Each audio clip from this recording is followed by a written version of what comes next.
하나님이 나이를 생각하신지라 하나님이 그의 소원을 들으시고 그의 태를 여셨으므로 그가 임신하여 아들을 낳고 이르되 하나님이 내 부끄러움을 씻으셨다 하고 그 이름을 요셉이라고 하니 여호와는 다시 다른 아들을 내게 더하시기를 원하노라 하였더라. 아멘. 이것은 주님의 말씀입니다. 얼마나 많은 사람이 자기 과거와 자기 출생 때문에 그리고 자기가 실패했다는 것 때문에 스스로 괴로워하고 열등감에 빠지고 분노와 상처를 가지고 살아가고 있습니다. 그러나 우리 구주 예수 그리스도 안에 있는 자에게는 모든 것이 협력하여 선을 이룬다고 말씀하셨습니다. 우리는 어떤 자리에 있든지 어떤 출생이 있든 간에 그것은 별로 중요하지 않다는 것입니다. 지금까지 우리가 배워왔던 것처럼 우리는 야곱의 12아들의 이야기를 하고 있습니다. 야곱에는 12아들이 있었는데 이 중에 두 명의 아들인 요셉과 베냐민은 야곱의 노년 때 태어난 아들로서 임신이 불가능했던 여인이 야곱이 가장 사랑했던 여인 라헬에게서 태어났다는 것입니다. 야곱에게는 4명의 아내가 있었습니다. 라헬을 제외한 세 여인은 별다른 어려움 없이 임신하여 아들을 낳았습니다. 라헬의 언니 레아에게는 6명의 아들과 1명의 딸이 있었고 레아의 몸종과 라헬의 몸종 빌하에게는 각각 2명의 아들이 있었습니다. 이들에게 있어서는 아들을 낳는 것 그리 어려운 일이 아니었지만 라헬의 경우는 아무리 기다려도 노력해도 아이가 생기지 않았다는 것입니다. 라헬은 다른 세 여인들의 아들들이 자라는 것을 지켜보면서 말로는 다 형용할 수 없는 상처와 아픔을 겪고 있었습니다. 그녀는 어떤 방법을 써서라도 아이를 낳고 싶었습니다. 그래서 라헬은 언니 레아의 불임 치료제로 알려진 합한체를 얻었다는 소식을 듣고 남편을 레아와 동침시키는 대가를 지불하고 그 약을 얻기도 하였습니다. 그렇지만 이 모든 인간적인 노력은 결국 실패로 돌아가고 말았습니다. 여러분, 하나님이 문을 닫으면 열 자가 아무도 없습니다. 그러나 하나님이 문을 열면 또한 닫을 자가 없다는 사실을 기억하십시오. 이럴 때는 인간적인 노력을 하면 할수록 허사가 된다는 사실을 우리는 알아야 한다는 것입니다. 라헬은 하나님께서 태를 열지 않으셨기 때문에 아무리 인간적인 노력을 하고 애를 써도 임신하지 못했다는 것입니다. 그러나 하나님께서는 이제 드디어 나의 태를 열어주셨습니다. 22절 말씀 함께 읽겠습니다. 시작. 하나님이 나를 생각하신지라 하나님이 그의 소원을 들으시고 그의 태를 여셨으므로 하나님이 나를 생각하셨다고 말하고 있습니다. 이것은 나를 잊지 않으셨다는 뜻입니다. 우리는 기다림을 거절로 해석할 때가 참 많습니다. 하나님이 너 조금만 기다려라. 그런데 우리는 마음이 타박한 나머지 그것을 거절이라고 생각하고 우리는 기다리지 못한다는 것입니다. 그러나 그것은 거절이 아니라 기다림이라는 것입니다. 눈물을 흘리며 안타깝게 드렸던 그 기도가 이루어지지 않으면 우리는 쉽게 좌절하고 쉽게 거절당했다고 생각하며 상처를 받는다는 것이죠. 나엘도 예외는 아니었을 것입니다. 그러나 하나님이 나엘을 생각하고 계셨다는 것입니다. 드디어 하나님은 나엘의 기도에 응답하셔서 그의 태를 열어주셨습니다. 하나님은 단지 여러분이 원하실 때에 원하시는 방법으로 응답하지 않으실 뿐만 아니라 우리를 포기하시지도 않으신다는 것입니다. 우리가 겪고 있는 위기를 만났을 때 하나님이 능력 없어서 그냥 그렇게 내버려 두는 것이 아니라는 것이죠. 하나님은 당신을 사랑하는 자녀가 안타깝게 몸부림치고 기도하는 것 일찍 들어주시지 않고 시간을 끄시는 이유는 우리들 하여금 불가능한 상황까지 끌어가시려는 의도가 있다는 것입니다. 그래서 우리가 받은 기도의 응답이 인간적인 노력이나 인간적인 수단이나 인간적인 방법으로 이루어진 것이 아니라 하나님의 능력과 하나님의 은혜와 하나님의 선물이라는 것을 가르쳐주기 위하여 우리가 불가능한 그 상황까지 하나님 우리를 몰고 가신다는 것입니다. 어떤 경우에는 하나님 특별히 여기시는 아기를 정상적인 상태에서 낳는 아기와 다르다는 것을 가르쳐 주실 필요가 있었다는 것이죠. 육체적으로 임신이 불가능하지만 하나님의 특별한 섭리가 있어서 아기를 주셨음을 알게 하기 위하여 나엘로 하여금 오랜 시간을 기다리게 하셨다는 것이죠. 그 예가 아브라함과 사라입니다. 아브라함과 사라는 하나님을 만나서 아이를 낳으라는 약속을 받은 지 25년 만에 이삭을 낳았습니다. 그때 이미 사라는 경수가 끊어진 상태였고 아브라함은 100세가 되는 나이였다는 것이죠. 그렇게 불가능한 상황 가운데 아이를 얻었을 때 아브라함은 하나님이 이 아이를 주셨음을 확실하게 알았다는 것입니다.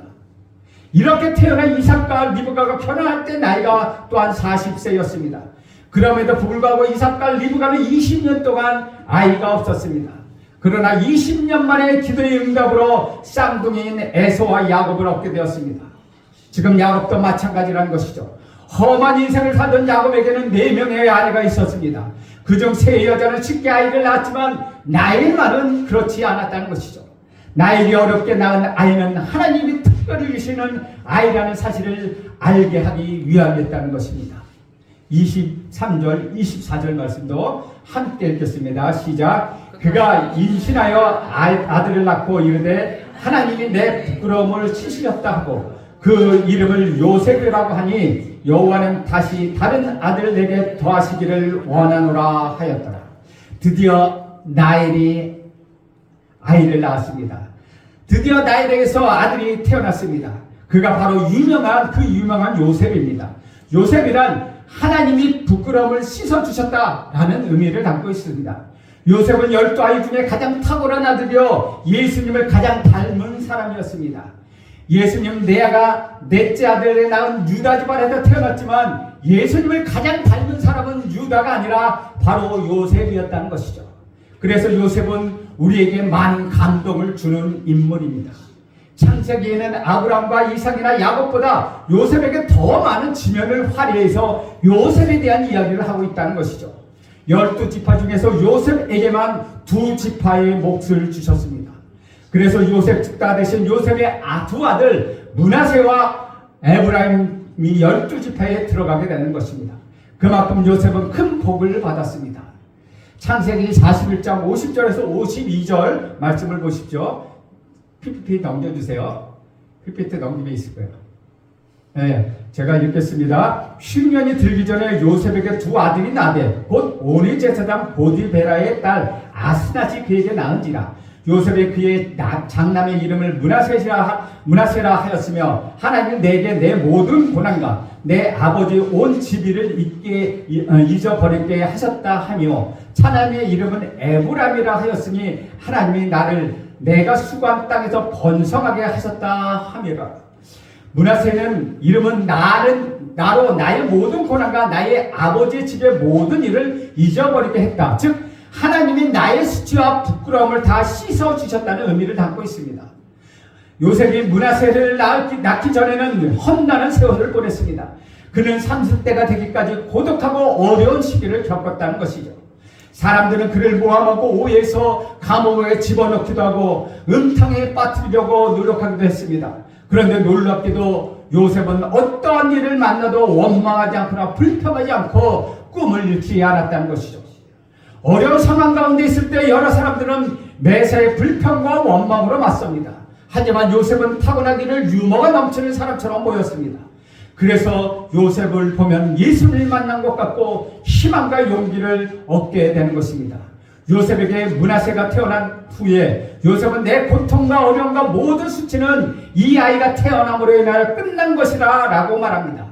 요셉의 아버지 야곱은 부인이 4명 있었고 형을 속여서 집에서 쫓겨나는 등 말하기 부끄러운 과거가 있었습니다. 누구든지 사람의 과거는 부끄러운 면이 있습니다. 그러나 므낫세가 태어남으로 이 모든 수치와 고통이 끝났다고 말하고 있습니다. 요셉이 바로 그렇다는 것이죠. 우리는 우리 구주 예수 그리스도를 영접함으로 말미암아 과거로 비롯한 모든 수치와 아픔이 다 끝난 것을 믿습니다. 황충이 먹어버리듯 기억하기도 싫은 과거, 부모님의 수치스러운 과거, 이런 것들이 예수를 만남으로 인하여 사라지는 것입니다. 므낫세의 동생 에브라임은 하나님이 나의 수고한 땅에서 장성하게 하셨다는 뜻을 담고 있습니다. 므낫세가 부끄러운 과거와 단절이라는 의미를 가지고 있다면 둘째 아들은 수고한 땅에서 번성하게 하고 장성한 열매를 얻게 될 것이라는 의미를 갖게 된다는 것이죠. 예수님을 믿게 된 우리들의 상태가 바로 비슷하다는 것입니다. 과거에는 하는 일마다 제대로 되지 않았지만 예수를 믿고 깨달은 사실은 이제는 하는 일마다 30배, 60배, 100배의 열매를 맺어 복이 넘치리라는 것입니다. 이렇게 므낫세와 에브라임이 태어나고 이들을 통하여 요셉 대신에 두 지파가 탄생하게 됩니다. 야곱은 임종이 다가옴에 따라 자식을 축복하기로 하였습니다. 그러던 가운데 므낫세와 에브라임을 축복할 때 당황한 사건들이 발생합니다. 창세기 48장 10절에서 16절에 보면 야곱이 임종하게 되었을 때 제자들을 축복할 때 야곱은 요셉뿐이 아니라 그의 두 아들 므낫세와 에브라임을 축복합니다. 이스라엘에서는 장자를 축복할 때 오른손을 그 머리에 얹고 그리고 요셉은 머리에 얹습니다. 그래서 요셉은 큰 아들을 야곱의 오른손 앞으로 데려갔습니다. 그런데 축복하는 그 순간 야곱이 손을 엇갈려서 아이들의 머리에 얹었습니다.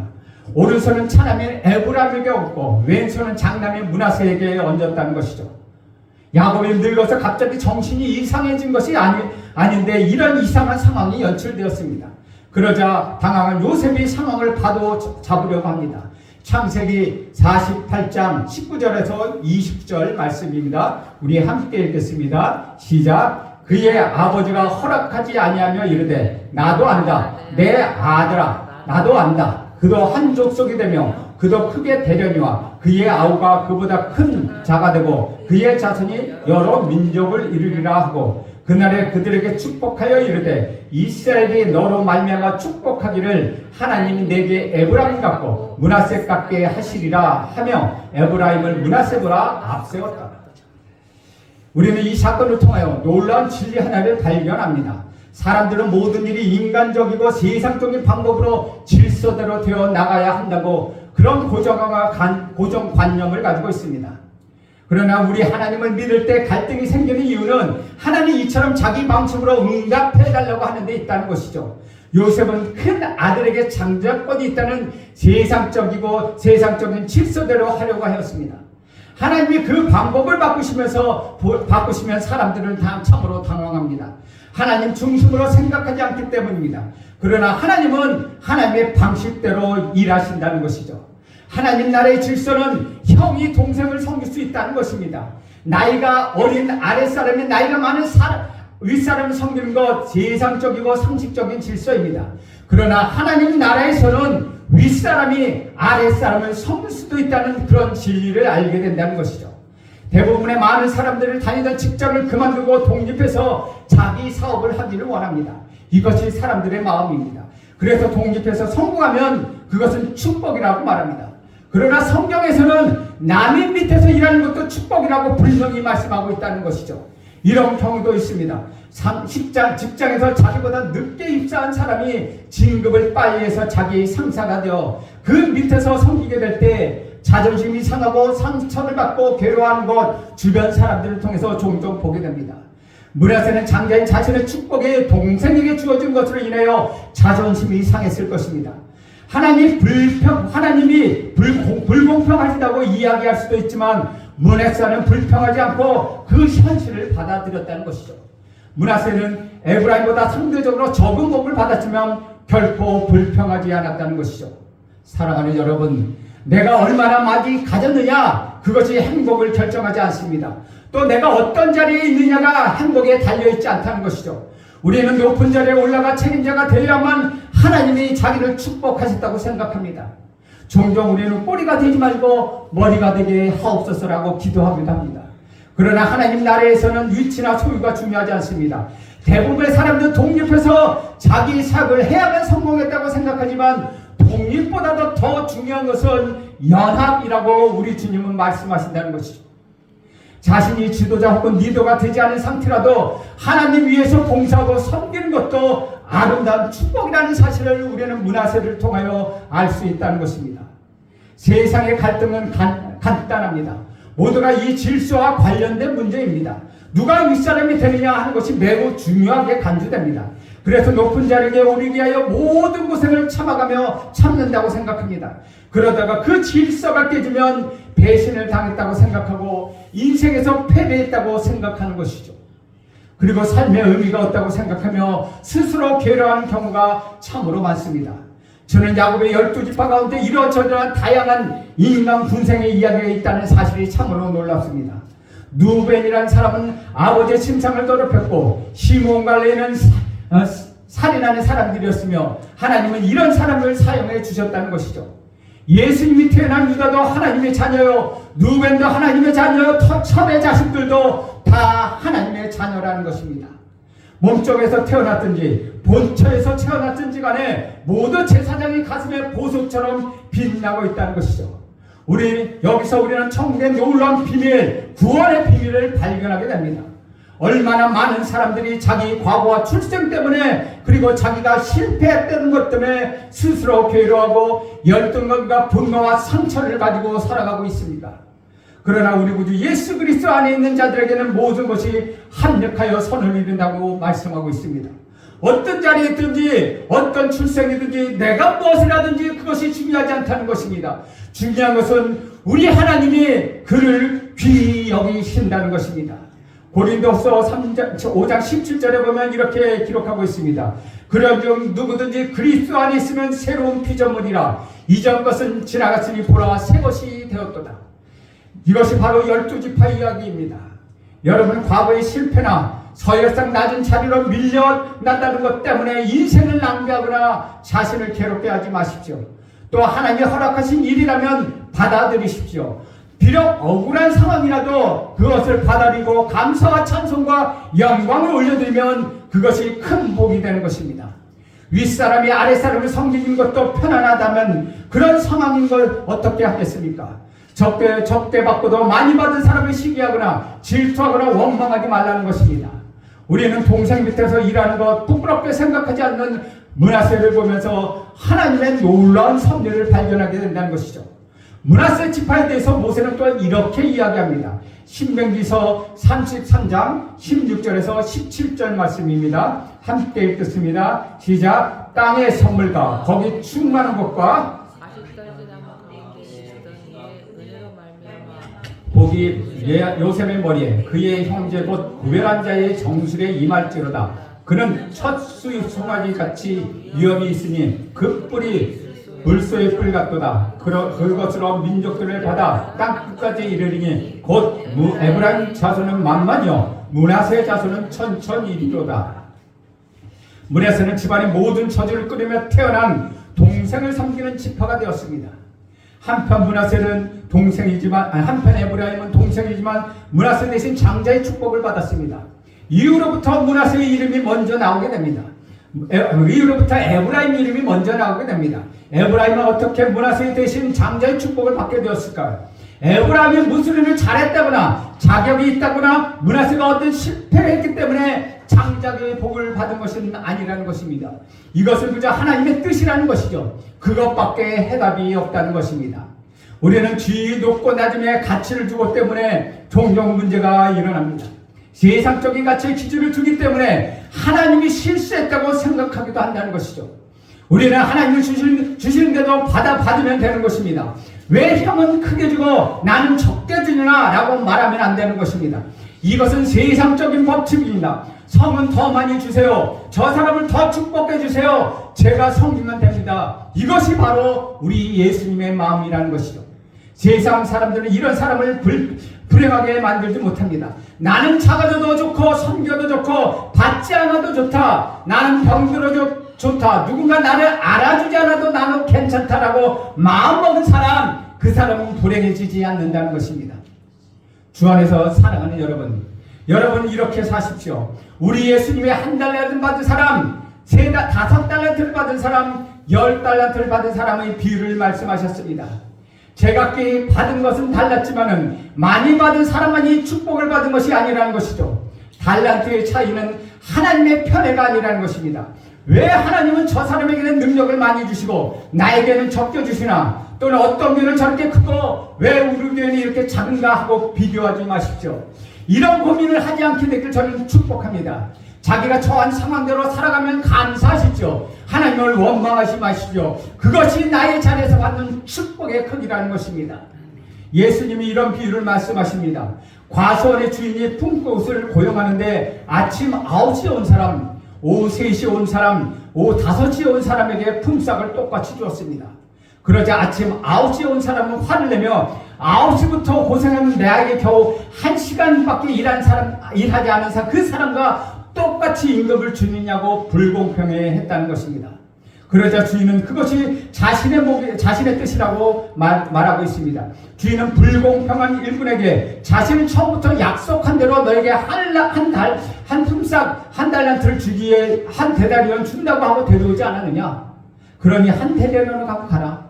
1시간에 일한 사람에게도 내가 그렇게 주겠다고 말을 했다. 그러니 자신의 국률한 마음을 비판의 대상이 아니라고 이야기합니다. 우리 예수님은 주인은 약속한 대로 주었다는 것입니다. 여러분, 서로를 비교하지 마십시오. 키 큰 사람은 키 큰 대로, 키 작은 사람은 작은 대로, 많이 배운 사람은 많이 배운 대로, 적게 배운 사람은 적게 배운 대로 그렇게 감사하십시오. 하나님은 여러분 모두를 똑같이 사랑하고 계시다는 것이죠. 요셉 이후 야곱에게 또 다른 아들 하나가 태어납니다. 베냐민이라는 아들입니다. 늦둥이 막내로 태어난 베냐민의 출생에는 슬픈 이야기가 있습니다. 창세기 35장 16절에서 18절 말씀 함께 읽습니다. 천천히 읽겠습니다. 시작. 그들이 베델에서 길을 떠나 에브라트에 이르기까지 얼마나 거리를 둔 곳에서 나일이 해산하게 되어 심히 고생하여 그가 난산할 즈음에 산파가 그에게 이르되 두려워하지 말라. 지금 내가 또 등남하느니라 하매 그가 죽게 되어 그의 혼이 떠나려 할 때 아들의 이름을 베노니라 불렀으나 그의 아버지는 그를 베냐민이라 불렀더라. 베냐민을 낳을 때 나일은 난산으로 인하여 그만 죽고 말았습니다. 그래서 나일은 슬픔이라는 의미의 이름으로 베노니라고 이름을 불렀습니다. 그러나 야곱은 베노니가 아니라 오른손의 아들, 강한 아들이라는 뜻을 가진 베냐민이라고 이름을 바꿨습니다. 이렇게 베냐민이 태어난 것이 베들레헴입니다. 그래서 어머니 나일은 베들레헴에서 장사 지냅니다. 베들레헴에는 베냐민 외에 다윗과 예수님이 태어난 곳입니다. 그리고 베냐민 지파에서는 사울왕과 에스더서에서 등장하는 모르드게, 그리고 산악지대의 사도 바울이 그곳에 태어납니다. 베냐민 지파를 끝으로 이스라엘 12지파 이야기가 마무리됩니다. 요셉의 두 아들이 12지파를 들어가는 대신에 레위가 제사장 지파로 따로 분리되어 12지파가 만들어집니다. 지파에 관련된 말은 우리는 므낫세 반지파라는 이야기를 들었습니다. 므낫세 반지파는 지파를 얘기하는 것이 아니라 므낫세 지파의 반은, 그러니까 므낫세 지파 절반은 이라고 말하고 있는 것입니다. 이런 므낫세 지파가 두 지역의 땅을 나누어 가졌기 때문에 이야기합니다. 반지파는 에덴의 동쪽에서, 반지파는 또 에덴의 서쪽의 땅을 나눠 가졌기 때문에 우리는 므낫세 반지파라고 이야기하는 것입니다. 하나님이 이렇게 우리를 축복해 주셨습니다. 4명의 여인에게서 배달인 형제들로 태어나 도덕적, 영적 수준이 각기 달랐지만은 하나님은 그들을 불러 세워서 12지파로 만들어 주셨다는 것이죠. 마찬가지로 우리 구주 예수 그리스도의 12제자 중에 베드로나 가룟유다처럼 여러 종류의 사람들이 섞여 있었지만은 우리 예수님은 그들을 불러서 하나님 성령을 부어 주셨습니다. 그리고 그들은 우리 구주 예수 그리스도의 증인으로 삼아 땅끝까지 파송해서 복음을 전하는 영광스러운 사도로 세워주셨다는 것이죠. 그들은 세상을 변화시키는 주역이 되었습니다. 이제 우리 하나님도 여러분을 불러서 구원하셨습니다. 여러분의 출생이나 여러분의 형제 사이의 문제나 여러분의 위치나 여러분의 지위나 여러분이 많이 가졌든 적게 가졌든 그것은 문제가 되지 않는다는 것이죠. 여러분의 이 복에 동참하는 축복을 여러분에 주셨다는 것입니다. 야곱과 레아와 라헬과 그 여종들의 깊은 갈등과 괴로운 관계 속에서 아이들이 태어났지만 또한 그들의 불순종과 비신앙적인 모습의 경쟁 속에서 태어난 아들이었지만 하나님께서는 이들을 통한 놀라운 계획을 갖고 계셨다는 것입니다. 이것은 인간의 계획이 이루어진 것이 아니라 하나님의 계획이 이루어지고 있다는 것입니다. 하나님이 마치 안 계시지 않는 것처럼 살아가고 있던 야곱의 가족을 사용하셔서 이스라엘 민족을 일으키시고 12지파를 이루신 놀라운 계획, 그 계획을 하나님 지금 이루어가고 계시다는 것이죠. 여러분, 얼마나 놀라운 일입니까? 사람들의 매임과 갈등과 혼란과 경쟁 속에서 하나님이 계시지 않는 것 같지만 하나님 조용히 여러분에게 선한 역사를 이루고 계시다는 것을 여러분 기억하십시오. 여러분도 똑같습니다. 때론 여러분의 나름대로 계획하고 온갖 방법을 써서 열심히 목표를 이루기 위하여 애뒀습니다. 그런 과정에서 여러분이 생각한 대로 이루어져서 기뻐하기도 하고 이루어지지 않을 때는 속상하고 괴롭기도 합니다. 그런데 놀랍게도 우리 하나님께서는 여러분의 믿음으로 하지 않는 일까지도 선으로 바꾸셔서 하나님의 선한 계획을 반드시 이루어 가신다는 사실입니다. 정말 놀라운 하나님의 섭리라는 것이죠. 사랑하는 여러분, 하나님의 계획은 반드시 이루어지는 것입니다. 하나님은 하나님의 위아들 우리 구주 예수 그리스도를 십자가에 내어주시기까지 저와 여러분을 사랑하십니다. 여러분이 진정으로 치유되고 자유하게 자유롭게 살게 하는 그 길은 성령의 역사하심으로 인하여 그 하나님의 사랑을 뜨겁게 체험하고 우리 구주 예수 그리스도의 십자가를 뜨겁게 체험하는 것입니다.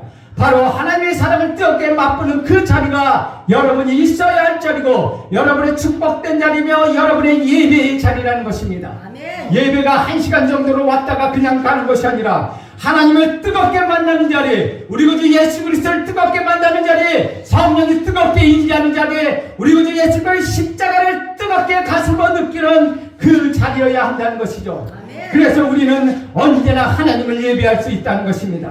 주 안에서 사랑하는 여러분, 이제 하나님 앞에서 여러분 참된 예배자, 참된 예배자로서 서십시오. 거절함과 분노와 두려움과 열등과 책임감이 이 모든 상처가 이제 치유받았습니다. 하나님이 12지파를 지하여서 세우신 것처럼 여러분의 모든 상처도 여러분의 모든 어려움도 이제 떠나갔습니다. 예배가 여러분의 모든 상처를 치유하고 회복하게 될 것입니다. 다시 한번 여러분에게 부탁합니다. 여러분 참된 예배자로 서십시오. 여러분의 모든 상처는 치유되었습니다. 여러분의 모든 것이 회복되었습니다. 여러분은 우리 구주 예수 그리스도 가슴에게 새겨진 빛나는 보석입니다. 이제 여러분에게 있는 모든 거절감과 분노와 우울감과 부정적인 언어는 사라질 것입니다. 아멘. 여러분 모두는 취하시는 하나님의 도구로 쓰임을 받는 귀한 인생을 살게 될 것입니다. 아멘. 여러분 기뻐하십시오. 마음을 활짝 펴십시오. 가슴을 당당하게 넣으십시오. 당당하게 세상을 향해 걸어가십시오. 여러분의 자녀, 여러분 모두는 하나님의 복을 받은 사람들입니다. 여러분의 가정도 여러분의 자녀도 복을 받은 것입니다. 여러분의 가문은 믿음의 가문으로 다시 태어날 것입니다. 야곱의 12명의 자녀가 이스라엘의 12지파로 세워진 것처럼 여러분의 가문도 믿음의 가정, 믿음의 가문으로 우뚝 서게 될 것입니다. 여러분 이것을 믿고 주님 앞에 나와 예배하는 자가 되십시오. 그러면 하나님께서 여러분에게 축복해 주실 것입니다. 기도하겠습니다. 하나님, 오늘도 야곱의 12아들을 통하여서 하나님의 거룩한 12지파를 만든 것처럼 그들이 상처와 하나님의 그의 고난과 그들의 모든 것을 치유하고 회복하신 것처럼 하나님이 우리에게 오셔서 치유하는 하나님을 만나게 하옵소서. 우리의 모든 것이 회복되게 하옵소서. 우리가 가슴을 활짝 펴나가게 하옵소서. 당당하게 행하게 하옵소서. 하나님의 축복을 받는 자들이 되게 하옵소서. 우리 가문이 야곱의 12아들처럼 하나님 앞에 치유를 받아 믿음의 가문으로 거듭나게 하옵소서. 예수님의 이름으로 기도합니다. 아멘. 찬송가